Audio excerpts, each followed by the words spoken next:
Where do you make more money? Who pays better? Which market pays better? Hill cars carry a premium on resale. Is dealing with the insurance company the worst, or there's something else is worse than that? That's the guys I want. The guys I've been hiring are not the guys I want. What's the worst American car on the market right now? I can only argue with somebody who's trained. I can't argue with somebody who's been spoon-fed stuff to tell me what I can and can't do in my business. The best and the worst part of your business. But it's just learning how to not screw something up so bad that you can't fix it.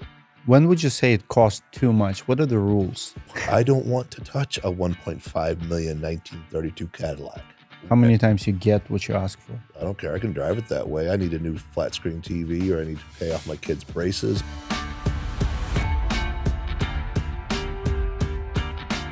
Welcome back to Business Hats Podcast. Have very special guest today. Very niche product, very niche company.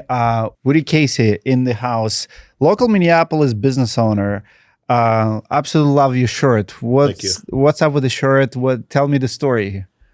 We've always done the dark colored polos and t-shirts for everybody on the crew. And I, as the owner, kind of got tired of it and wanted something that stood out a little bit more. So for the last few roofing conferences, I dressed up as Woody from Toy Story to kind of get some attention.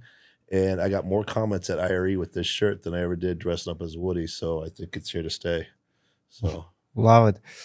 My first question to you is, how many business hats have you tried in your lifetime?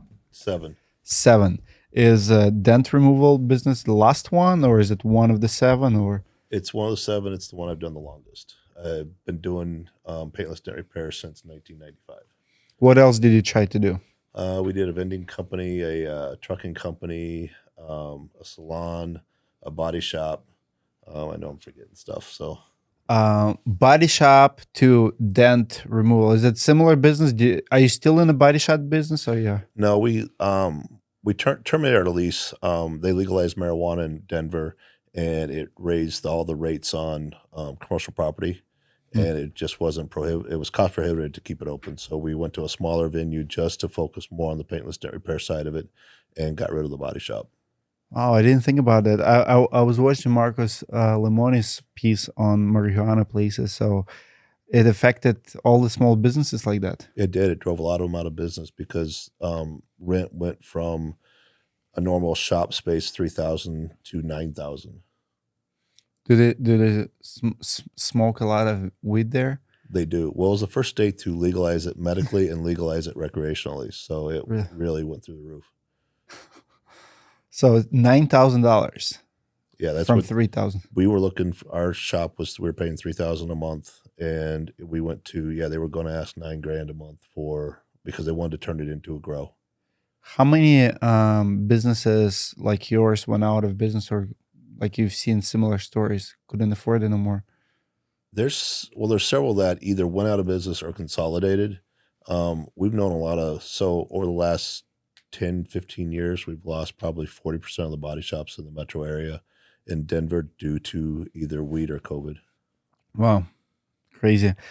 So you're now Minnesota based, just Minnesota? So we have shops in Minnesota, Denver, and Dallas, Fort Worth. But you're local here. I used to be in the late 90s. I travel a lot between the 3 shops. So I've been out of Denver for the last 20 some years. What's your favorite business location? Market? Favorite market? So you're Dallas, Colorado, and Minneapolis, 3 hail markets right now. Correct. Which one is better? So this was the easiest one to open. Minneapolis? Yeah. Why? So we got introduced to some roofing companies up here a couple of years ago, and we started generating leads through them to funnel work into our business. So we already had cars ready to be worked on when we actually opened our doors. How did you get in this dent repair business? I'm on YouTube and I started looking at the videos, and there's like 20-year-old videos that like paintless, dentless. So I went to college in Iowa. I have a degree business, but I was running a mechanic shop in Omaha, Nebraska in 95. And one of the guys I worked with quit, went to work at a paintless dent repair company. And he came in and he goes, "Hey, I'm learning how to fix dents without having to paint a car." And I've been around cars all of my life. And I'm like, that's impossible. That's something I would have known about. If it's in the industry, I would have heard of it. He goes, no, it's true. So a couple days later, I went and checked it out, watched the guy fix a dent, and like, I think I can do that. So interviewed, got a job. By the time I started, he'd already quit. I've never talked to the guy again, but I've been doing this for almost 30 years. I've got to travel all over the world chasing hail, and I've had an amazing life for a small town kid coming from the middle of nowhere, Iowa. I've been all over. I've worked in South Africa. I've worked in Australia. So it's just Doing the same stuff. doing the same stuff. I just spent 2 months in South Africa over Christmas fixing cars at the Nissan plant in Johannesburg. Did they have hail there? They did. In Africa? Yep. Really? Yep. Is it common there, or is like something? So their weather cycle is the opposite of ours. So their winters are our summers, their winters. So their spring coincides with our late fall. And I have been in Johannesburg and Pretoria working 5 times over the last 10 years. Wow. Where do you make more money? Who pays better? Which market pays better? Well, this one. This one. This one pays a lot better. How much less you get in Africa? Per car, you're probably looking at 30 cents on the dollar. 30 cents on the dollar. What about Australia? Depending on how the dollar is trading, it's pretty equal. Pretty equal. It's pretty equal. Do you go to Australia a lot for the Been business? there once. Went there in 2015. Had a blast. I scuba dive, so I like picking places where I can go work and then spend a week or two scuba diving somewhere. Do you do work yourself, or you hire people to do? Both. Both. Overseas, I usually it's me going with some friends, going over there to work for somebody over there. Here, we hire guys. How saturated is a dent repair market here in the United States? It has changed a lot in 30 years. It used to be there wasn't much for competition. About 10 years ago, the competition to get into body shops and dealerships became very, very high. And that's when we started shifting more towards a retail model. It's still a saturated market, but it is not, when it hails, there's not enough techs anywhere to service. It's kind of like anything where it's storm catastrophe. There's not enough local people to cover it, so you got to bring in outside help. But the locals usually do pretty well. But you mentioned dealers. Don't dealers send cars to auctions after the hail events? Sometimes. Some do, some don't. Really? So there's... What are the rules for brand new vehicles? So brand new vehicles, it depends on, and it's by state. Most of them have a clause that if they report anything over $3,000 in damage, they have to report it to the customer. So a lot of times they'll bring in... What's the average dent removal? Retail, it runs about $8,000. $8,000 on retail. For a full car? Yeah. So like what kind of dents are we talking about? Nickel quarter size, and on the top panels, 50 on the hood, 100 on the roof, and sporadic around the sides. So 8,000 is average ticket? Average ticket. Okay. Now that doesn't include like so our greatest ticket this last year was 31,000. What kind of car? F-250 King Ranch. Brand new. We replaced most panels on the car on that truck, but because the cost of it's all aluminum, the cost of the panels, the cost of getting it repainted, and all those accessories that were on there that had to be replaced. So it's not paintless. Not always, no. Not always. If the damage is severe enough, it's like, look at it as like a roof. You can get small shots of hail on it, you're just going to replace the shingles. You get really big shots of hail, you're going to replace the decking. So it just kind of depends. Same with cars. Aluminum versus regular metal. Like what's easier, harder, better for you? Regular metal's easier. Aluminum's a lot harder. There are a lot of techs. I shouldn't say a lot. There's a few techs in my industry that won't touch aluminum. Why? It's a lot harder to work. It's a softer metal, so you have to be more precise with your pushes. You have to be very careful with it. It's easier to stretch it while you're working it and making it more metal than what you have areas to put it into. It's like taking a nickel size worth of area and trying to fit a quarter size worth of metal back into it. So, but it's a very tedious. It takes. How long does it take to do like $31,000 vehicle? How long did it take you to do that one? 6 weeks. 6 weeks. On one Most like the $8,000 jobs were getting done in 3 days. 3 days. What kind of trade do you have to work on dental removal? I watched some videos and I read in comments and people like, this guy have patience. Like nobody has a patient. Everybody wants to be in their phones. How do you attract someone to do that full time? For me, it was a challenge on how to fix a dent. Some is money. We make good money. It's a highly specialized skill. At one point in the United States, we used to be able to brag that there were more brain surgeons in the U.S. than there are guys who do what we do. Wow. Is it still the case? I don't think so. There's been such an influx of young talent. over the years, the technology has changed on how we fix things. We've added glue pulling, we've had we've had heat induction. So it adds a layer of ability to what we can do. So we can now do bigger stuff without damaging paint or metal. We can shrink stuff some. So there's some components that we didn't have 30 years ago when I started in this.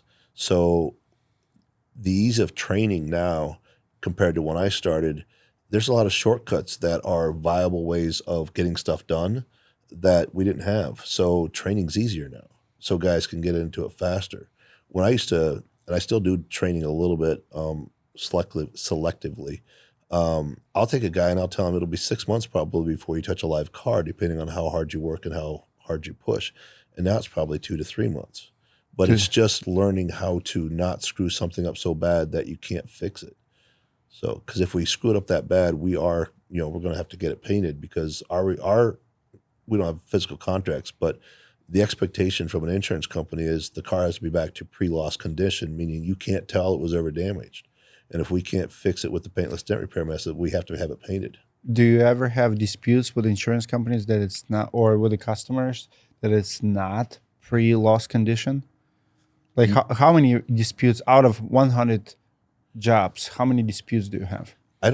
We don't have those kind of disputes because if you can see it, it's not fixed. So if it's not fixed, it's not right. If it's not right, I'm not getting paid. And if I'm not getting paid, then I got to fix it.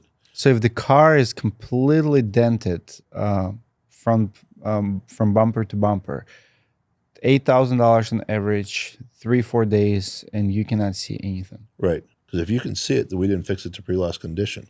So our QC, Kim does a lot of that. I do some. Our lead techs do the rest of it. But yeah, it's got to pass before it can go out. I haven't done it, but I've got friends who worked at like the Mercedes plants in Germany and BMW, and they run them through a tunnel. Those cars are picked over extremely hard, and that's the level that we strive for. Also, I mean, if you can see it, it's not fixed. So, and that's one of the things when I'm training is you have to be able to, I don't care how long it takes you to fix a dent, it just has to be right when you're done. So, and once you learn how to fix it right, that's when your speed comes. This is crazy to me. How hard is it to get in a business? Is it because you don't have to have, well, you probably have to have warehouse, but you don't need to have fancy equipment or anything like that? Tool cost, I can set somebody up with a starter kit for about $3,000. Now, I had a truck broke into a couple of years ago and I lost $15,000 worth of tools. I have 4 sets of tools, basically at about $5,000 a piece. That's my basic sets. But I have one in Minnesota, one in Denver, and one in Dallas-Fort Worth, and one in my truck. And I keep those because that way I can come in and make sure that I've got a set of tools to work. I don't have to drive. It's a couple hundred pounds worth of tools to carry around. So, everyone has a car. So does it mean that everyone is your customer? Yes, hopefully. Love it. Do you remove the dents from door hits? Like parking lot door hits. How hard are those to remove? They're usually a little bit more stretched, but they're still doable. It's what we do in the off season. I have a pretty good reputation in Denver, especially with my ability to fix large smashes. Big dents, the size of footballs and bigger. You take it into a body shop, it's going to be $2,000 to replace that panel or fix that panel, or Woody can fix it for half that price, and it'll be done in 2 days. Have you seen those videos with a teapot, like boiling teapot? Does it work? How often does that work versus it doesn't work? So I don't know if you've seen the ones with the dry ice too. Yeah. So if that worked, I spent all the wrong money on tools. So teapots, the hot water works on some things, and so does the ice. It basically has to be a soft dent that's just basically a soft push-in that's going to pop out like that. Bumpers, plastic bumpers, you can get a lot of movement out of those with boiling water. So those little... Do you use it in your practice? It's not something I use on a regular basis. I'd probably say in 30 years, I probably used it 8 times. 8 times? On a plastic bumper when somebody comes in and just says, hey, can you make this better? Yeah, well, the easiest way is you should have made those TikTok videos to go viral every time you use it. I should. I am not I'm not camera friendly. I can tell. This guy is probably the most nervous interview I've ever done in my life. Right before we're sitting here, I'm like, is it you? Because we can hear like breathing and stuff. He's like, yeah, I'm nervous. You're doing great, guys. Comment below if he's doing great. This is wealth of knowledge. I absolutely appreciate it because I always was curious about those dents. And parking lots, they're so annoying. They are. Every car has dents left and right. We used to in Denver, grocery store chain, King Supers. If you got dented in their parking lot, they'd pay for it. Really? And we did a lot of work for them. They took that practice out because people were purposely denting their cars so they'd get stuff fixed. But yeah, we did a lot of stuff for them. Why did they do it?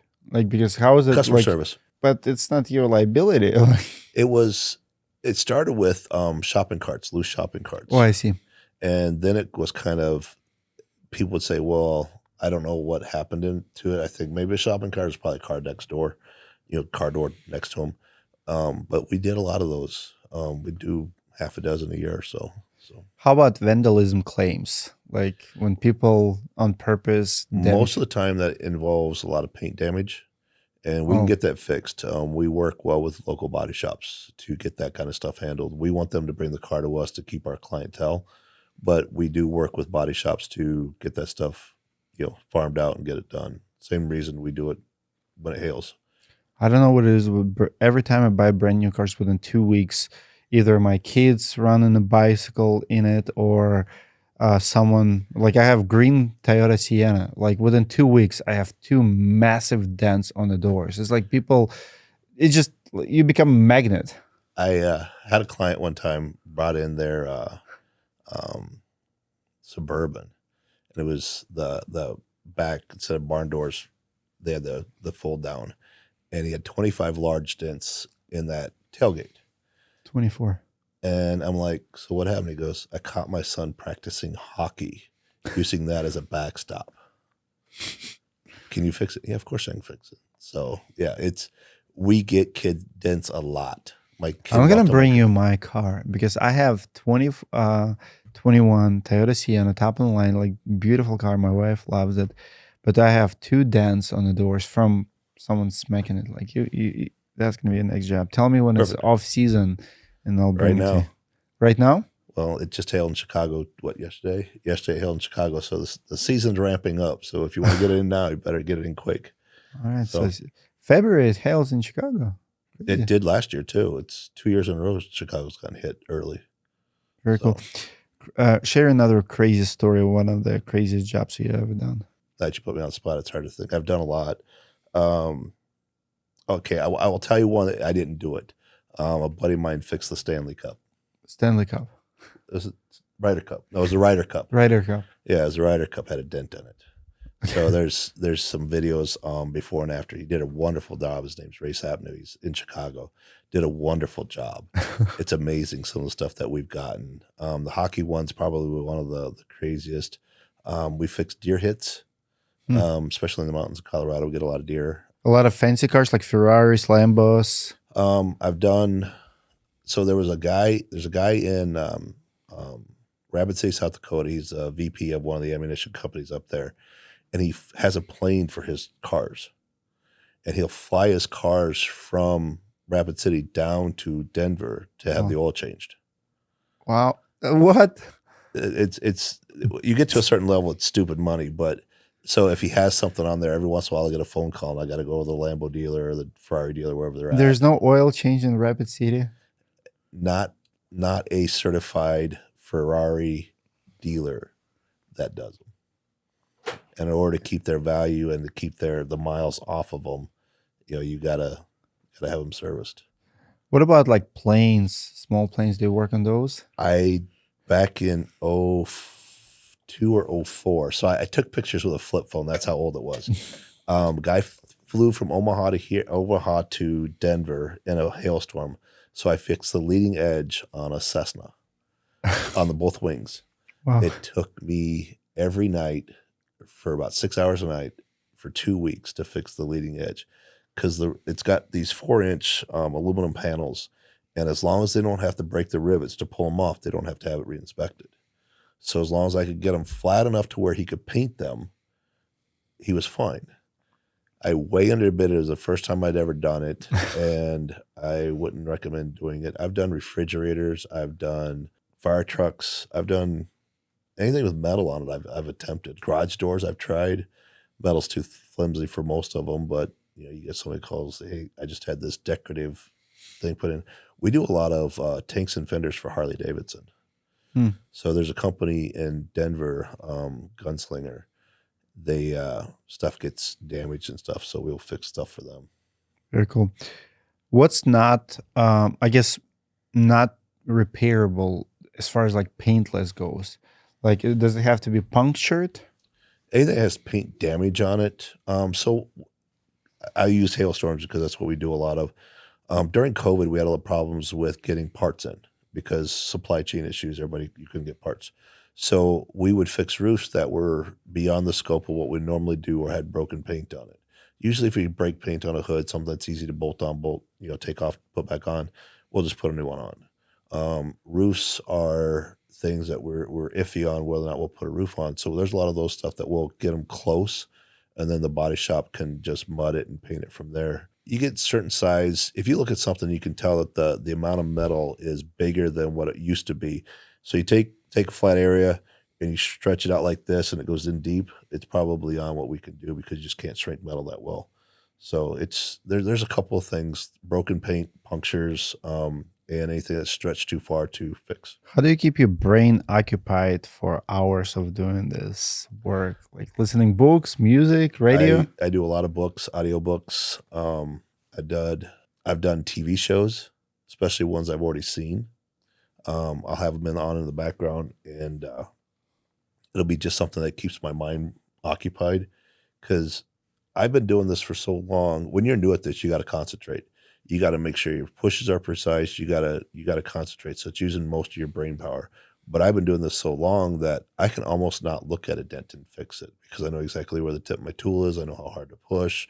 I know where I'm going to push next without even looking. So you get kind of that memory going, and you're only using 10% of your brain to fix it. Well, the other 90%'s got to do something else. And if I do not keep my brain occupied with books or something, guys I work with in the industry, we'll call each other and we'll be working on cars and we'll talk for hours because you got to have something to just keep your brain moving because I have they call it adult ADD where squirrel, and I stop working on the dent and I go do something else. And being a business owner, there's always something else I could be doing, phone calls I can make, and I can't talk to customers or clients when I'm banging on the side of a car. So I'll step away from the car, make phone calls, and I come back. It's an hour later, and I still haven't finished the dent I started. So I gotta. It's one of those time management things. Wow. So What kind of skills, like, how does it affect your body? Like, with the skills that you have, what does it take toll on? Hands, joints, shoulders, arms, and lower back. lower back. So we're standing at odd angles, prying and pushing and gripping really hard. So I drop a lot of things now because I pick stuff up and everything in my hand says I'm still holding it, but I let go. So chiropractors and massage therapists are your friend. Yeah. Do you exercise anything to help you with the work? You go to the gym? I did until COVID. Actually, I worked out pretty well all the way through COVID, and then I kind of took a step back from it. But it's definitely something that has helped, and it's definitely something I've got to get back into. I'm carrying about 20 pounds more than I want to right now. And with hail season coming, I've got to drop it because I work faster, I work cleaner, and I feel better without that extra 20. So, and I don't breathe as heavy. Also, don't breathe heavy when you're less nervous. But you're Yeah. doing great now. Guide me through insurance process. Hail came through. You call in insurance company. What is their deductible? Is there like what they pay for, what they don't pay for, what they dispute? Our biggest problem. So we'll start from the insurance perspective first. It hails. Joe Smith's car's got damage. Usually his first phone call is his insurance agent to one, verify coverage, and to see what his next steps are. If it's in a market like Denver, Dallas, Fort Worth, or Minneapolis, and a few other cities where they're constantly get hail, they already kind of know what the next steps are. And then it's just call the repair facility to get it repaired, whether it's ours or somebody else's or a body shop. Body shops book up really quick because they paint a lot of stuff, so it slows down. So when they call us, we're looking for insurance company, and your claim number. Most insurance companies pre-COVID, and they're starting to get back into it now, where they want to look at it first before it ever goes to a repair facility because they want to gauge the damage. Now, when we get it, we're going to write our own estimate. Insurance companies are the original. When I say Hell Matrix, it's the pricing guide for how many dents equals how much money. It's there's legality to it that I disagree with. It's price setting as far as I'm concerned because the insurance company's telling us how much we can charge, and that's technically illegal. But they set the prices back in 1999, and for the most part, the prices haven't changed since 1999. I haven't had a raise since 1999. So that's things that we push back on the insurance company is, how old is this matrix? Their premiums went up since everybody's- 1999. Yes, they have. The body shop rate in Denver was $24 an hour in 1999. It is $74 an hour now, so it's almost tripled. But what you do did not? We haven't gone up. We haven't gone up probably 20. We haven't gone up more than 10%. Is it Exactimate? So No, it's a different system. Insurance companies use CCC Pathways. Mitchell and ADP are most of the top three estimating guides. And then each insurance company in-house has their own matrix, like 1 to 5 dents on offenders, $75. Has been since 1999. So that's where part of our problem is, and where our pushback is we're trying to change the industry and educate more PDR companies on, you don't have to use their pricing guide. You can set your own, but you just have to be able to talk to the customer and work on it that way, where you customer on your side. And sometimes insurance companies bully the customer, and sometimes the customer is on our side. It's just different, give or take once in a while. The other thing is not everybody realizes that rental car insurance is very, very cheap, and most people do not have it. But it's very cheap. It's like $8 a year to add a rental car. Which insurance? For rental car. Rental car. To cover your car to give you a car while your car is in the shop. It's like $8 a year, but most people don't have it on their policy. $8 a year. That's about all it is. Yeah. Wow. I keep looking over at Kim because she's my right hand, my operations manager, and she knows more than I do. So I verify things with her. So $8 a year. Wow. And you recommend everybody to have rental cars? They should. If you can't be without your car for 2 weeks, you should have rental car coverage. How long does it take start to finish to go through insurance process? During COVID, 28 days, because that's what they were allowed. Now we have some State Farms 3 weeks sometimes to get an adjuster, call us back. Allstate, they have a virtual that's usually 20. Just to approve? Yeah. Oh, not to do. Okay. How many homeowners take insurance money and don't do dent repairs? I have an Uber in Dallas, I believe, and he picked me up on the hill and was like, "Is this fresh?" He's like, "No, it's from 2 years ago." I think the rate is 60% don't fix their car. 60%? Yeah. They still drive with it. The insurance companies bank on that because they go out and they will write a $3,000 estimate on a $12,000 repair, knowing the customer is more than likely going to keep the money. So they don't have to pay $8,000. You take that times 8,000 times 100,000 claims in a city like Minneapolis, Denver, Fort Worth, Dallas, and they're saving a lot of money. So they send them a check. Yep. For $3,000, and so they depreciate more than original check then, or how does it? That's it. That's the only check they get. But if we don't deal with depreciation in our industry the way you guys do in roofing. No. So how does it work again? Car gets hit with damage. They'll send an adjuster out, or State Farm does the whole, hey, you're the customer. You take pictures of it, send it to us, and we'll tell you how much it's going to cost to fix. Well, they take pictures of a car outside. You can't see damage on a car unless it's huge. So they undervalue the estimate. So we get a lot of those that are $2,000-3,000, and we're writing $8,000-9,000 estimates.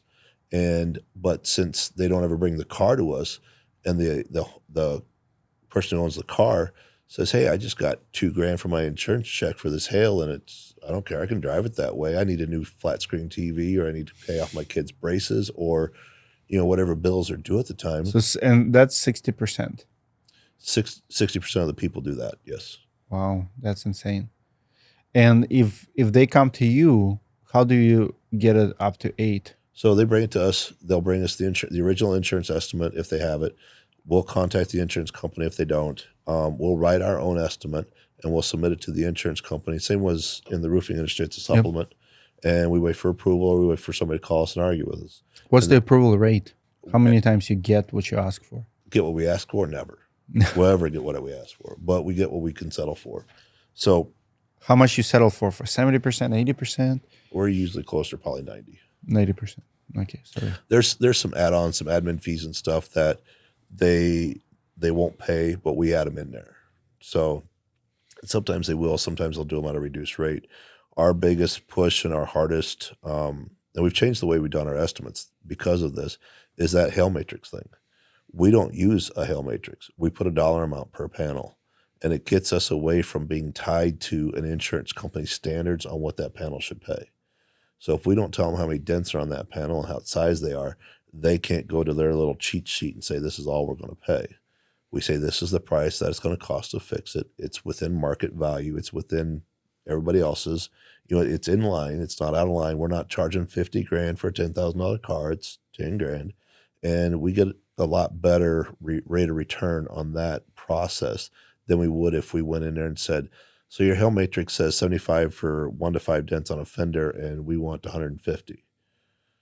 They're not going to give us 150 if we mark down that there's 4 dents on that panel. So what we do is we just say $150 for this fender. I see. You can guess how many dents are on there.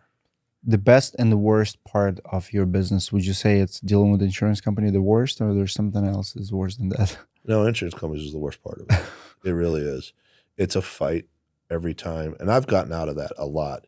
I've been doing it for so long, and I'll be honest, I'm a little on the bitter side when it comes to dealing with insurance adjusters. Kim she's great with that. We've got a few other people that do that for us. I try to stay out of it because I've been down this path so many times.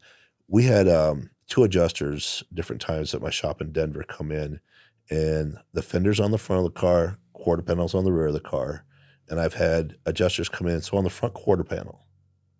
Well, if you don't know the difference between a fender and a quarter panel, and you're going to try and tell me what I can and cannot charge for, yeah, get out of my shop. And one of the guys, the supervisors, called us and said, you need to let him in your shop. I said, no, because it's not my job to train him. It's not my job. Send him out here trained. I can only argue with somebody who's trained. I can't argue with somebody who's been spoon-fed stuff to tell me what I can and can't do in my business. And you want a guy who's inexperienced and can't carry on a conversation with me intelligently, and you want him to argue your side of it. That doesn't work for me.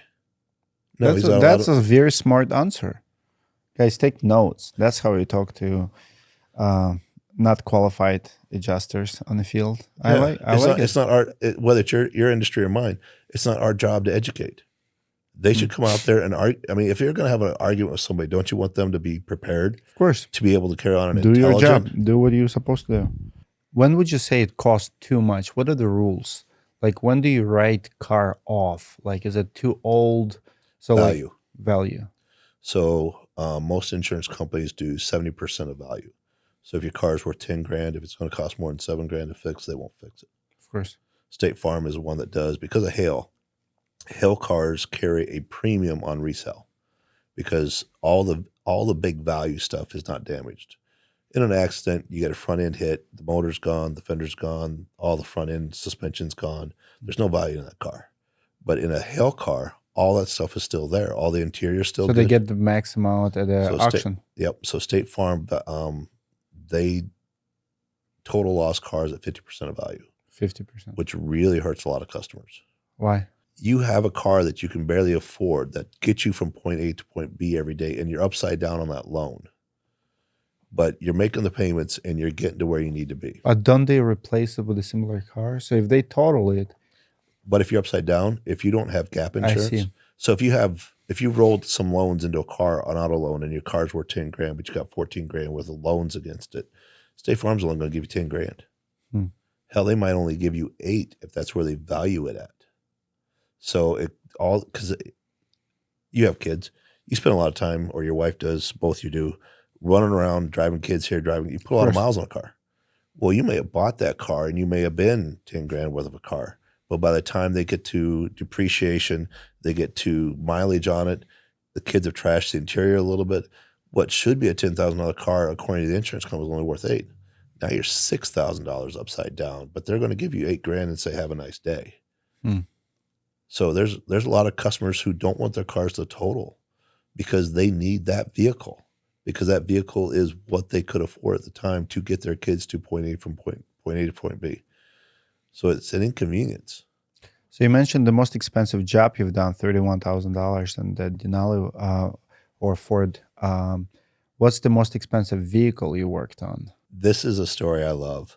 So about 20 years ago, 15 years ago, I got a call from a large body shop owner in Denver. Woody, I've got a car I need you to work on. Okay. It's a 1932 Cadillac inline 12 cylinder. I'm like, yeah, I really don't want to work on that. Why not? It's worth 1.5 million. It's wooden framed. And I said, it's the glass, it had a dent in the door. Is it original glass? Because glass, as it ages, becomes more brittle. That's why they tell you to wash your crystal twice a year, because it puts water back into it. So I'm like, no. I said, I don't want to work on a car. He goes, I had to triple my garage keeper's liability just to push this car inside. I need you to come fix it. I'm like, no, I don't want to touch a 1.5 million 1932 Cadillac.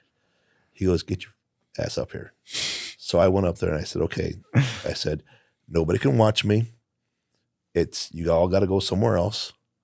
And I fixed it, and customer was extremely happy with it. Body shop was happy with it.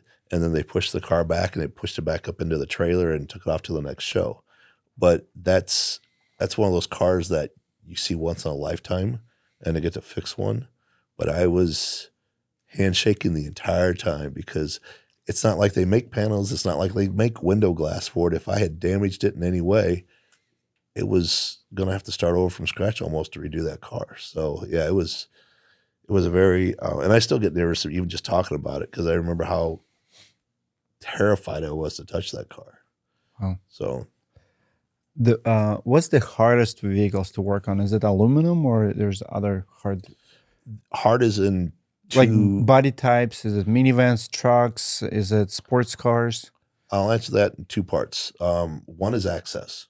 So if we can't get our tools to be the backside of the panel to fix it, that makes cars very tough. Volvos are tough for that, because Volvos are tough. Subarus are tough. Cars that we have problems, any car that's Evo, electrical, you have to watch the wiring in those. What about Teslas? Teslas, you have to be very careful because of all the wires that run through the car because of the batteries. So you have to, those are tough for access also. Hardest to work on as far as panels goes are aluminum. All the new Ford trucks are, the GMC trucks are, Subaru, some of them were for a while, but aluminum's tough to work on. What about the easiest body types, easiest vehicles? Your favorites?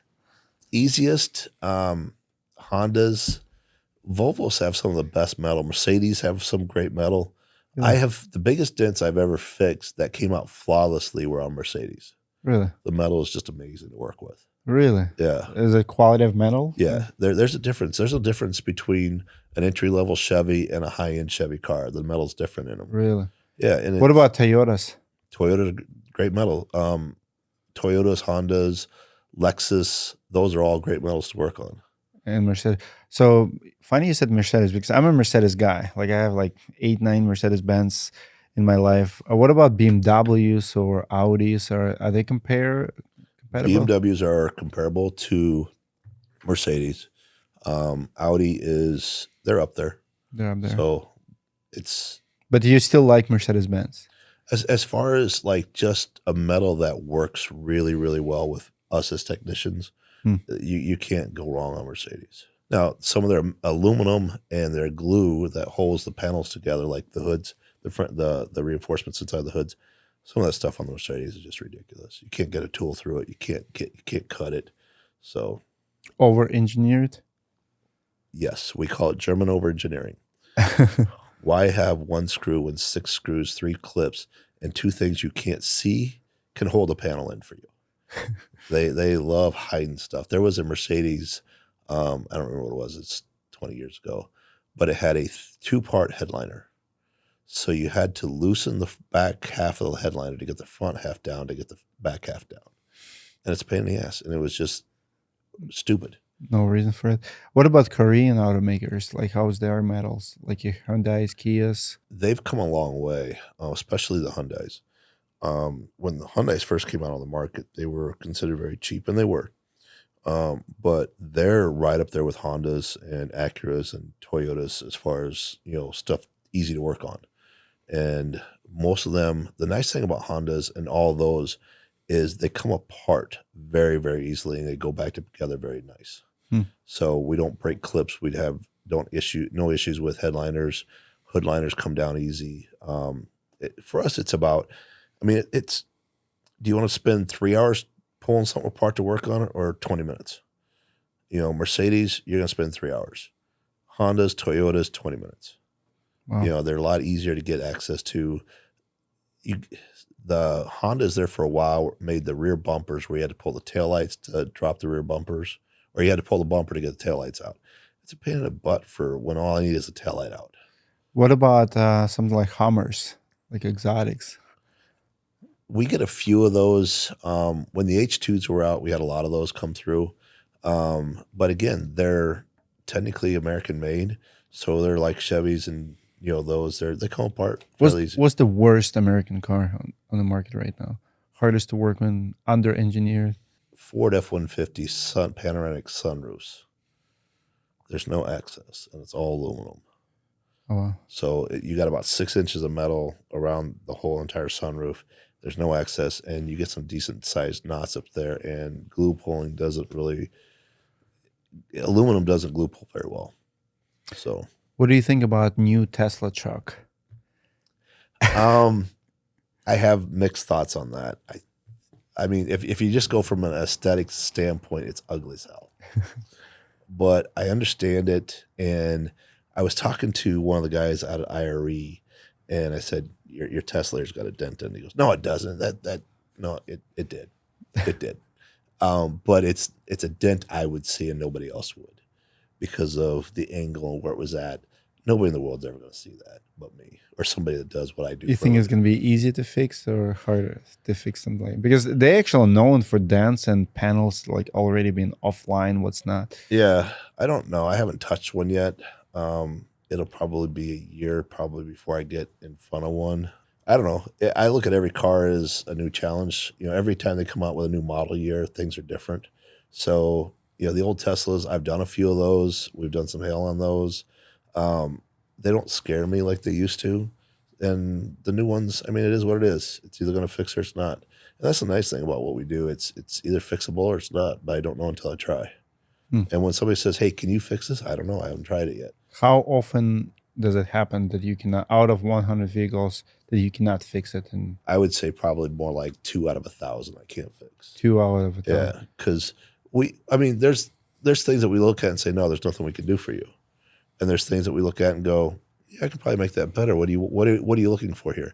Because not always are we looking for a perfection. Sometimes the customers, we get kids that wreck their parents' car at the high school. They don't want to turn in on their insurance, but they want it to look better.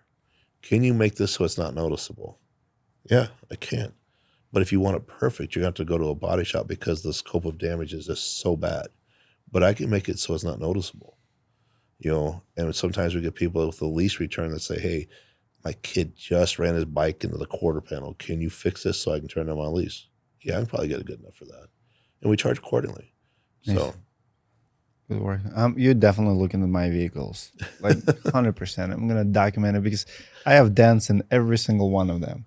I have bikes around, so my kids just running. Like I have 5 kids, and they're all under 15. yeah, So you can imagine like 3 cars there. I actually have a dent on my sauna. I have aluminum sauna, and we have a dent there that needs to be. Send me pictures. Yeah, we'll do. Let's talk about how you work with the roofing companies. What's your process looks like in the roofing companies? Why do you work with the roofing companies? So those who know me know I'm a storyteller. It's kind of a little bit of a story. So we went to Win the Storm years ago when it was in Vegas. And we were out there with a couple of roofing companies that we knew from Denver. And we had gone on a fluke. It was kind of a favor to a friend. We bought tickets. Go out there with no intention of really paying attention to the roofing company, the roofing industry, because we're an auto car, and there's no, How did you hear about it? So that story is one of Kim's best friends went to work for Charlie Cena, I see. One Tap Connect guy. Yep. And at the time, he was helping promote Win the Storm, and he had some salespeople out doing that. Sure. And so I come into work one morning, and Kim goes, "Hey, we're going to watch Tasha do a Zoom sale for a roofing conference." Very cool. And I'm like, Shout out to Charlie. Yeah. One Tap Connect. Love you, Charlie. And I said, "Why? It's a roofing conference. We're an automotive company." And she goes, "We're going to do it because he's a friend, or she's a friend." I said, "Fine, we'll sit down." So we sat down and we watched her. And Charlie's off camera coaching her a little bit. And she did a wonderful job. And I get up and I lean into Kim. I said, "Buy 2 tickets. I don't care what they cost, just buy 2 tickets. It'll give her first sale. It'll make her look good for Charlie. She is a good friend. She's done a lot of stuff for us over the years. So we'll just buy 2 tickets." So Kim bought 2 tickets.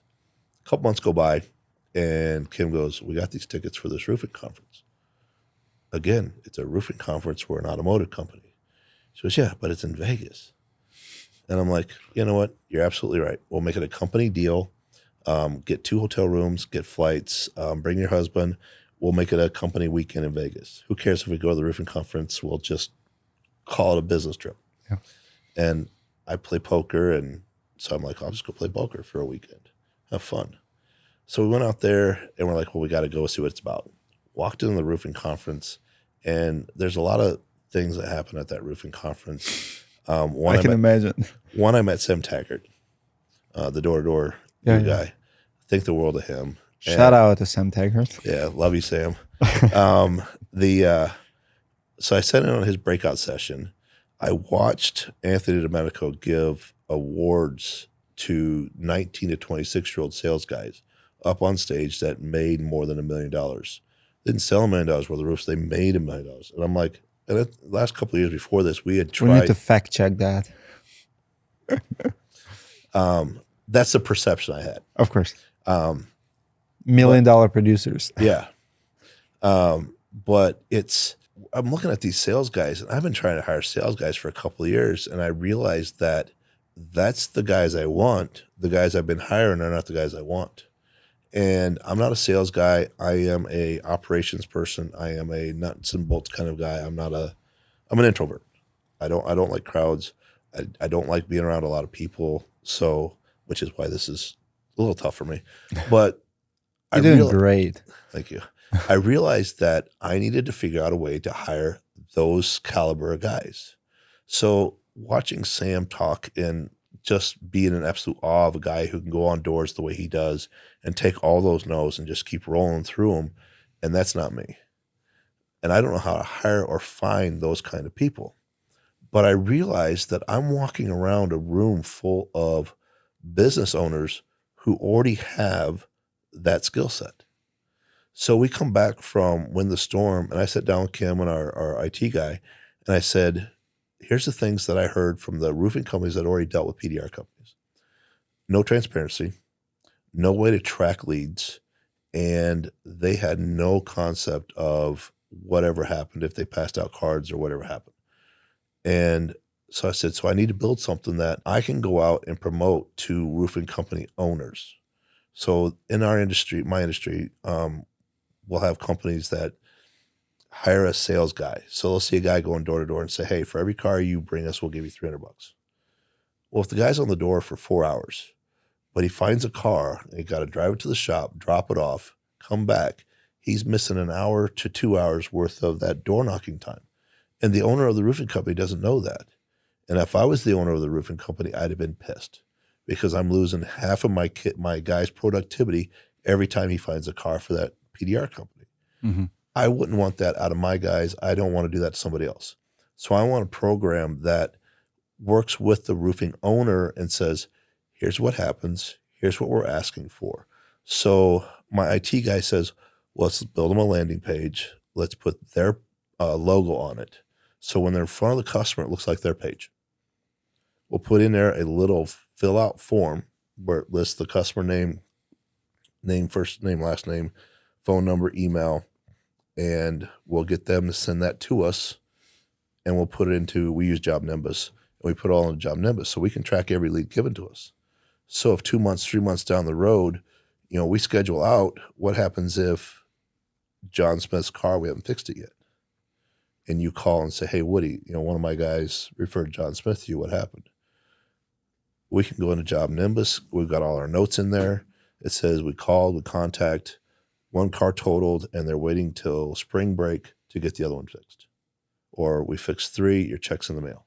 So at the end of the month, we send out a spreadsheet with a check to the roofing company, not to the individual sales guys, to the roofing company. We pay commission. It's based on dollar amounts of paintless dent repair, and it goes to the company. Then the company gets to break that down and pay out to their sales guys however they want to. I don't tell them how to pay their salespeople. They take a cut. They don't take a cut. That's up to them. They can give a flat rate for all I care. So that's kind of how we work that. So we start building landing pages. We've got probably 15, 20 roofing companies we work with in Denver and Dallas, and half a dozen up here. And it's pretty good deal for them too, because it's win-win. It is. But they don't look like roofer sales reps. Essentially, they're repping you. So the funniest story I have for that was in Keller, Texas, 2 years ago. Roofing company sales guy's door knocking. He's the 20th guy going through that neighborhood that day. He goes, I knock on this screen door. He goes, I can see the homeowner. It's the lady of the house coming to the door. And you can see the look on her face. She's just angry. She's already cussing underneath her breath about another roofing company. And she gets to the door, she cracks it, and she goes, I suppose you want to talk to me about my roof. And he goes, no, ma'am, I want to talk to you about your car. And she goes, what? Aren't you a roofing company? He goes, not today, I'm not. Let's talk about your car. Gets her to come out of the house, walks her around the car, shows her all the dents in her car, refers her to us. We got 2 cars and he got a roof. Wow. Because he took her out of that comfort zone of saying, no, you're the 20th guy through. I don't need you. No, I want to talk about your car. So I tell that story for a lot of reasons. One is I'm not a sales guy, and I couldn't imagine door knocking the way those guys do and hearing no.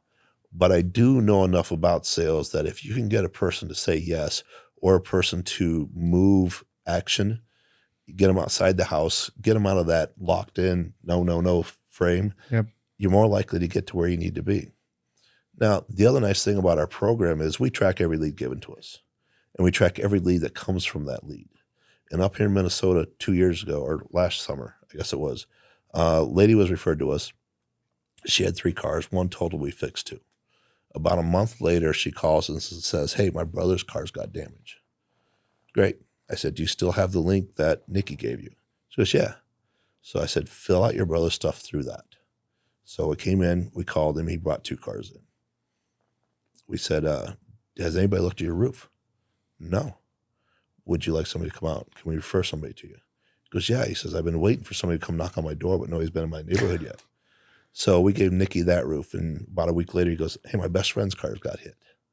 So best friend brings his car in, same thing, another roof. Very cool. We were able to give that roofing company 2 leads on 2 roofs back. So that doesn't happen very often, but that's why we do it the way we do it, so we can track everyone coming to us, because if we ever get a chance to get a roof and give it back to one of our roofing partners, we love that. How does the roofing company start working with you? How do they contact you? What's the proper and the best way? Easiest way is our email is info@AJ's Dent, info at A as in Apple, J as in Jack, SDENT.com. All we need for roofing companies, one is I like to meet them. A Zoom call. Like kind of interview style? No, well, usually if we get somebody coming in, it's usually through a lead that we've got or through a referral. It's the same way I hire techs. Through this podcast. Or through this podcast. But most of the ones that we've dealt with, for the most part, we probably have a 10% dropout rate. Companies have gone under. It's in the industry, same as in mine. Yeah. But for the most part, it's companies that we get through friends of friends or friends. That's kind of how we built this thing, is we get somebody likes this, refers us to somebody else. And that's kind of how we started growing. The way I got into Minnesota, a friend of mine was up here. He's ancillary industry to roofing. And he's up here, and he's having dinner with a guy. He says, hey, talking to this roofer, he says he's got everything but a PDR company. I said, well, does he want one? He's like, yeah. I said, I can be there Friday. I was in Dallas at the time. I said, I can be there Friday. Do you want to do lunch or dinner? He says, how about breakfast on Friday? Okay. I'm not a morning person, but I'll make it happen. Went to breakfast with the guy. By Monday, we had 3 cars. So I don't even think we had their web page built yet, and they're already sending us leads. So I'm a small town Iowa farm kid. I want to shake your hand. I want to look you in the eye. You know, that's me. And it's more for, if I show up for, somebody asked me one time, how many cars do you need us to get you before you'll show up? One.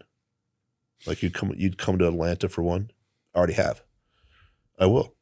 Because if I show up for one, I want to show up for 100. Of course. You know, and if it's just me coming out there, if I've got to be the one that does it because I don't have a tech available, or I don't have a tech that I want to send to go do that, I'll go do it.